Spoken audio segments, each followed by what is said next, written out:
आज एक और महान शख्सियत के साथ है। नाम गोविंद बल्लभ पंत। जन्म इनका अल्मोड़ा उत्तराखंड में 10 सितंबर 1887 को हुआ और डेथ इनकी 7 मार्च 1961 को दिल्ली में हुई। 1905 में पहली बार ये गोपाल कृष्ण गोखले को बनारस में सुनते हैं और उसके बाद मंत्र मुग्ध हो जाते हैं। ये मॉडरेट लीडर थे, लेकिन किसी किसी पॉइंट पे इन्होंने एक्सट्रीमिस्ट का भरपूर साथ दिया।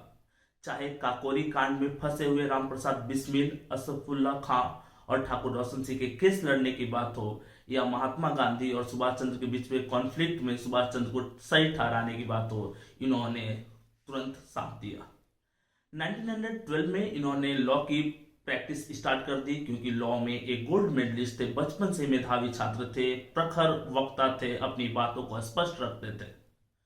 गोविंद बल्लभ पंत जवाहरलाल नेहरू के साथ एक अटूट फ्रेंडशिप थी। जब यूनाइटेड प्रोविंसेस में एक आंदोलन चल रहा था, पुलिस ने लाठी चार्ज कर दिया, अपने आप को पूरी तरह से जवाहरलाल नेहरू के ऊपर गिरा दिया और लाठियां इन्होंने खाई, जिसके बाद ताउम्र कभी सीधे नहीं रह पाए। इस अटूट दोस्ती का आपको आगे देखने को मिलेगा कि जवाहरलाल नेहरू भी भरपूर इनका साथ देते हैं।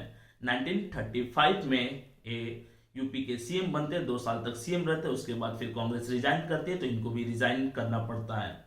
आजादी के साथ ही 1947 से 1954 तक ये आजाद भारत के उत्तर प्रदेश के पहले सीएम रहते हैं। स्टेट लिंग्विस्टिक बेसिस पे जो फॉर्म हो रहे थे, इसके चेयरमैन थे और हिंदी को ऑफिशियल लैंग्वेज बनाने में इनका एक इंपॉर्टेंट रोल था। इनका सबसे अच्छा रोल जो है लॉ और उससे रिलेटेड चीजों में रहा। अलग अलग चीजों में इनको हेड बनाया गया। 1955 से 1961 तक ये इंडिया के होम मिनिस्टर रहते हैं। गांधी जी के साथ इनका अटूट संबंध था। जितने भी उस समय के प्रोमिनेंट लीडर थे, सारे लोगों के बीच में एक अलग पहचान रखने वाले गोविंद बल्लभ पंत यूपी के एक अमूल नायक थे उस समय, जो अभी उत्तराखंड में है।